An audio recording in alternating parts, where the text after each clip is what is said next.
BBC বাংলার সাথে যে ইন্টারভিউটা দিয়েছেন আমাদের প্রধান উপদেষ্টা ডক্টর ইউনূস, সেটা এযাবৎকালে তার দেয়া সব ইন্টারভিউর চাইতে আলাদা, ভীষণ আলাদা। এবং তার একটা বড় পরিবর্তন লক্ষ্য করেছি অন্তত আমি ধারণা করি আপনারা যারা মন দিয়ে ভিডিওটা দেখেছেন শুধু শুনেননি, দেখেছেন, তাদেরও ব্যাপারটা সম্ভবত চোখে এড়ায়নি। আমার কাছে মনে হয়েছে প্রধান উপদেষ্টা বেশ অসহিষ্ণু হয়ে উঠেছেন। শুধু তাই না, তার মধ্যে খুব টিপিক্যাল কতগুলো রাজনীতিবিদের চরিত্র কিছুটা হলেও দেখা গেছে। অবশ্যই আমাদের দেশের টিপিক্যাল রাজনীতিবিদদের ওই যতটা আছে সেই এক্সটেন্ট বা ইন্টেন্সিটিতে না, কিন্তু কিছু কিছু লক্ষণ আমার চোখে পড়েছে। এবং আরেকটা ব্যাপার জরুরি, দুজন ব্যক্তির প্রতি তাকে বিরক্ত মনে হলো। একজন হচ্ছে জনাব তারেক রহমান এবং আরেকজন হচ্ছে আমাদের সেনাপ্রধান জেনারেল ওয়াকারুজ্জামান।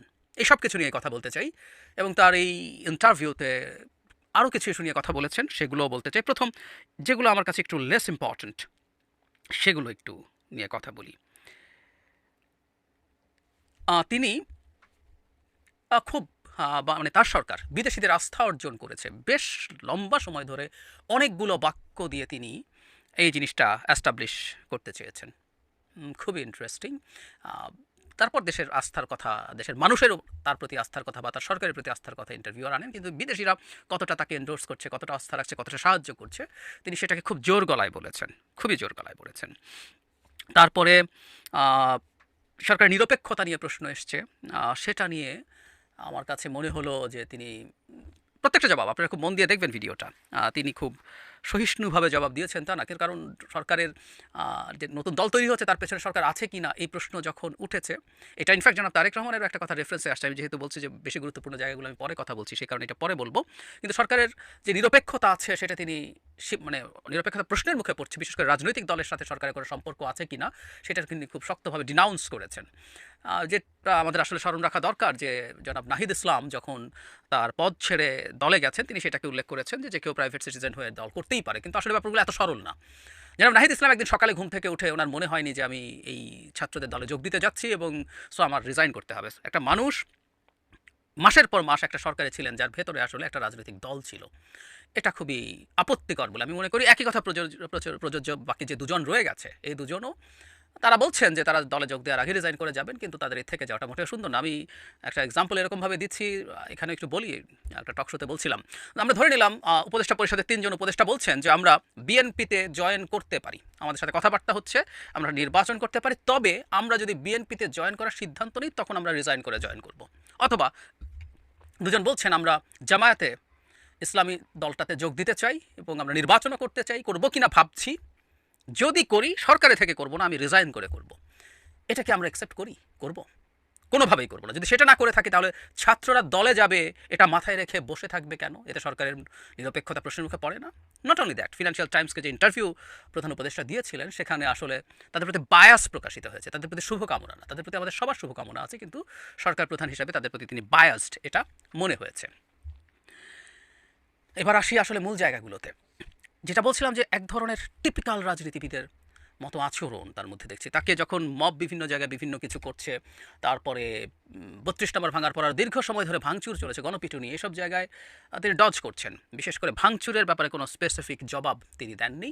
পুলিশের ইনঅ্যাকশনের কথা বলেছেন আর মানুষ মামলা করতে পারে টারে এসব বলছেন। এগুলো কিন্তু আসলে এক ধরনের মানে পাশ কাটিয়ে যাওয়া, যে জবাবটা তার দেওয়া দরকার ছিল। কিন্তু যে জায়গাটা নিয়ে সবচেয়ে বেশি আলোচনা হচ্ছে সেটা হলো অপরাধ নিয়ে।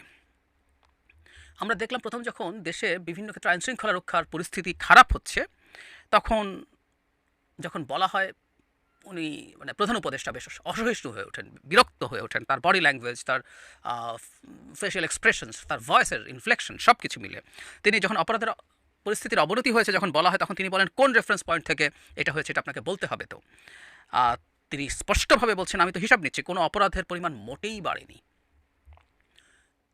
এবং খুব সারপ্রাইজিং হচ্ছে, যেগুলো আমরা আসলে টিপিক্যাল ডক্টর ইউনূসকে যেভাবে দেখেছি এতদিন ধরে, তিনি সেই রকম আর নন। তিনি রীতিমতো এই পর্যায়ে এসে যিনি ইন্টারভিউয়ার বিবিসি বাংলার, তাকে কথাই বলতে দিচ্ছিলেন না। তিনি পরিসংখ্যান দেখাতে চাইছিলেন, শেষ পর্যন্ত উনি পরিসংখ্যান দেখাতে পারেন। উনি বললেন যে আমরা একটা বিষয়ে যদি পয়েন্টে কথা বলি, তখন সেটাতেও প্রধান উপদেষ্টা বাধা দেন। তিনি বলেন একটা পয়েন্ট নিয়ে হবে না, সব কিছু নিয়ে কথা বলতে হবে। তারপরও তিনি একটা পয়েন্টের কথা যখন বলেন, সেটা হচ্ছে ডাকাতি গত 6 মাসে পুলিশের হিসাব মতেই 50% বেড়েছে। এই পরিসংখ্যানের পর প্রধান উপদেষ্টা কিছুটা দমেন এবং দমে গিয়ে যেটা হয় টিপিক্যালি, এটা হতেই পারতো, আমাদের পুলিশ আসলে যথেষ্ট এফেক্টিভ হয়নি এবং পরিস্থিতি খারাপের দিকে যাচ্ছে। পুলিশ তো দিনে দিনে আরও তার পরিস্থিতি বা গ্রিপ, আইন শৃঙ্খলার পরিস্থিতির উপরে গ্রিপটা রিগেইন করার কথা, সেটা না হয়ে বরং আরও খারাপের দিকে যাচ্ছে। এটা ৭ মাস পরে আসলে বলা কঠিন, কিন্তু ঠিক আছে, এটা বলাই যেত। কিন্তু যেভাবে তিনি এটাকে অস্বীকার করছিলেন, এক ধরনের ডিনায়াল, মানে খুব টিপিক্যাল পলিটিশিয়ানস বাংলাদেশে যারা প্রধানমন্ত্রী হয়েছেন তাদের মধ্যে এই ধরনের ডিনায়াল দেখেছি, যেটা আমরা তার স্ট্যান্ডার্ডের সাথে একেবারেই যায় না।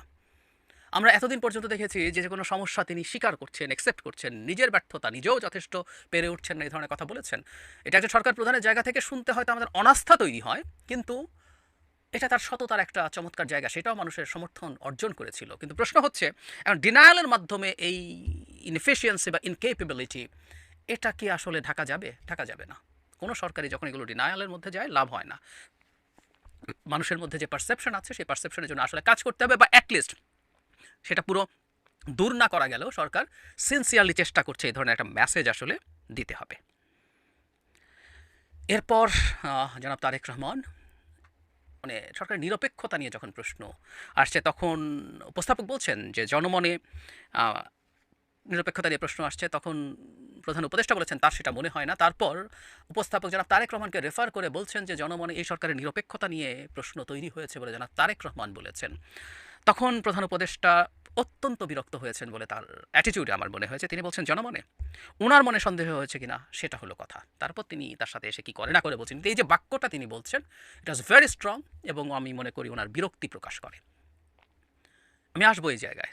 দ্বিতীয় কথাটা হচ্ছে সেনাপ্রধান প্রসঙ্গে। আমরা জানি কিছুদিন আগে সেনাপ্রধানের একটা ইন্টারভিউ নিয়ে প্রচুর কথাবার্তা হয়েছে এবং সেই ইন্টারভিউতে তিনি ডক্টর ইউনূসকে রেফার করেছেন, রেফার করে নির্বাচনের কথা বলেছেন। যদি আমি অবাক হলাম যে বিবিসি বাংলার উপস্থাপকে ডক্টর ইউনূসকে রেফার করে নির্বাচনের কথাটা না তুলে রাদার তার অন্যান্য বক্তব্য নিয়ে তার মতামত জানতে চান, এবং দেখলাম যে সেটা নিয়েও তিনি বিরক্ত হচ্ছেন।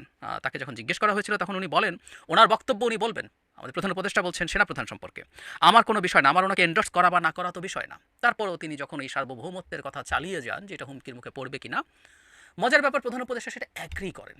অ্যাগ্রি করে তিনি বলেন হ্যাঁ, এটা সবসময় হতে পারে। বিশেষ করে আওয়ামী লীগের প্রসঙ্গে তিনি আসলেন যে আওয়ামী লীগের মতো একটা দল সরকারকে আনস্টেবল করার চেষ্টা করে যাচ্ছে, তারা বহু কিছু। তখন তিনি উদাহরণ দিয়ে বলছেন তারা বিভিন্ন কথা বলছে, শেখ হাসিনাকে ইন্ডিকেট করে হরতাল লাগছে, মানুষকে মাঠে নামতে বলছে, এগুলো করে ডিস্টেবিলাইজ করার চেষ্টা করছে এবং সার্বভৌমত্বের প্রতি চাপ তৈরি হতে পারে। তার মানে প্রধান উপদেষ্টা সেনাপ্রধানের এই বক্তব্যটাকেও আসলে সমর্থন করেন, কিন্তু তিনি এই ব্যাপারটা এড়িয়ে যেতে চেয়েছেন এবং বিরক্তি প্রকাশ করেছেন আমি মনে করি। তার মানে সেনাপ্রধান যে বক্তব্য দিয়েছেন সেটা প্রধান উপদেষ্টা সম্ভবত ভালোভাবে দেখেননি, কারণ তার এই বক্তব্যটা নিয়ে, সেনাপ্রধানের বক্তব্য নিয়ে নানান মানুষ নানানভাবে নিয়েছে। কেউ কেউ তার এটাকে তার অনেক বেশি স্পর্ধা হিসাবে নিয়েছে এবং তিনি যেভাবে তার বক্তব্যের মধ্যে ডক্টর ইউনূস বলেছেন সেটাকে ধরেই অনেকে এক ধরনের আনুগত্যহীনতা বোঝানোর চেষ্টা করেছেন। আমি জানি না প্রথমে আমাদের প্রধান উপদেষ্টা কীভাবে নিয়েছেন, কিন্তু যখন প্রচুর মানুষ, তার আশপাশের প্রচুর মানুষ, তার পছন্দের অনেক মানুষ যদি এইভাবে তাকে এটাকে প্রেজেন্ট করে, সেই ক্ষেত্রে তিনি সেটা হয়েও থাকতে পারে। একটা কথা আমাদের একটু মনে রাখা দরকার, আমরা মানে ওই চেয়ারটায় যিনি বসবেন, যিনি বসছেন, তিনি খুবই টলারেন্ট আচরণ করবেন এবং গণতান্ত্রিকভাবে ভোটে নির্বাচিত না হলেও অসাধারণ গণতান্ত্রিক মানসিকতার পরিচয় দিচ্ছিলেন আমাদের প্রধান উপদেষ্টা। তার মধ্যে চমৎকার সহনশীলতা ছিল এবং সহনশীলতাটা থাকতে হয়। কিন্তু প্রশ্ন হচ্ছে হঠাৎ করে কেন তিনি এমন আচরণ করছেন? আমার কাছে প্রথম কারণ যেটা মনে হয় সেটা হচ্ছে সরকারের হানিমুন শেষ হয়ে আসলে সরকার এখন যথেষ্ট সমালোচনার মুখে পড়ছে। মানে সমালোচনার মুখে পড়লেও এই সরকারটা আসলে আমাদেরই সরকার। আমরা যারা সমালোচনাও করছি কিছু কিছু করে, একটা সময় অনেক কম করেছি। মানে কেউ কেউ তো সরকারের 7 দিন যেতে দেয়নি, সরকারকে ক্রমাগত সপ্তাহের পর সপ্তাহ, মাসের পর মাস সমালোচনা করেছেন, করে আবার সরকারকে সমর্থন করছেন, এরকমও আছে। আমরা রাদার সরকারের সমালোচনা শুরুর দিকে করতে চাইনি, কারণ একটা সরকার যে অগোছালো অবস্থায়, যে ধ্বংসস্তূপের মধ্যে তৈরি হয়েছে, তাকে সুযোগ দিতে চেয়েছি এবং আস্তে আস্তে আমি মনে করি সরকারকেও সব কিছু ফেস করতে হবে, কারণ এই সরকারের ব্যর্থতা আমাদের জীবনের জন্য, আমাদের এই জাতির জন্য বিরাট ক্ষতি তৈরি করবে এবং করছে।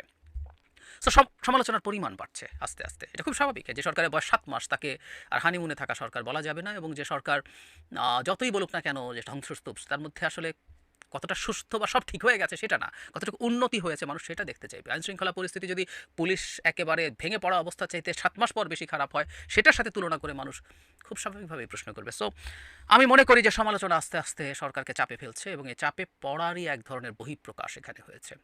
অ্যাট দ্য সেম টাইম আমি মনে করি যেটা, আমি জানি না, সরকারের মধ্যে একটা অংশ আমি ধারণা করি নির্বাচনটাকে যে জায়গায় নির্বাচনটা দেখা যাচ্ছে, এটা প্রধান উপদেষ্টার বক্তব্য থেকেই, এমনকি সেনাপ্রধানও সেই জায়গাটাকে এন্ডোর্স করেন by this year, December this year.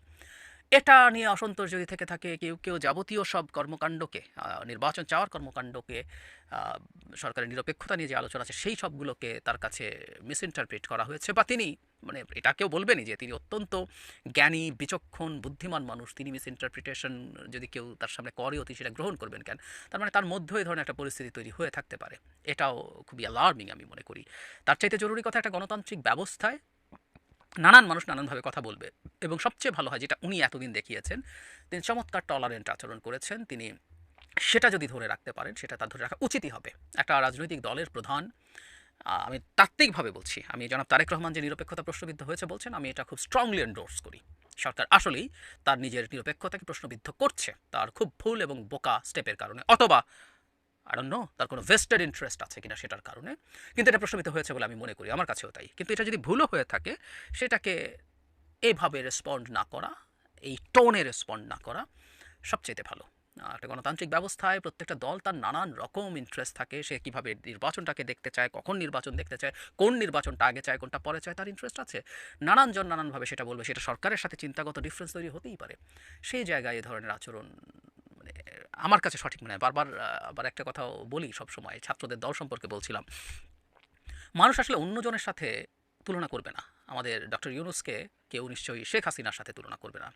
Doctor ইউনূসকে তুলনা করবে যে স্ট্যান্ডার্ড তিনি নিজের জন্য তৈরি করেছিলেন, তিনি নিজের জন্য তৈরি করেছিলেন, সেটা সাথে তুলনা করবে। এখন আমি জানি না তার কোনো সকল শুভানুধ্যায়ী তাকে এই বুদ্ধি দিয়েছে কি না। বিশেষ করে ডক্টর মিস্টার নুরুল কবিরের সাথে তিনি যে ইন্টারভিউ দিয়েছেন, তাতে তিনি অনেক রকম ভুলভ্রান্তি স্বীকার করেছেন, অনেক রকম দুর্বলতার কথা স্বীকার করেছেন। কেউ তাকে এই বুদ্ধি দিয়েছে কিনা যে সব দুর্বলতা স্বীকার করে আদতে সরকারকে তিনি বিপদে ফেলছেন, তাই তাকে ডিনায়ালে যেতে হবে, শক্ত কথা বলতে হবে। এই বুদ্ধি তাকে কেউ দিয়েছে কিনা জানি না, বা তার নিজের এই ধরনের রিয়েলাইজেশন হয়েছে কিনা তাও জানি না। যেটাই হোক না কেন, এটা ভুল সিদ্ধান্ত, ভুল চিন্তা।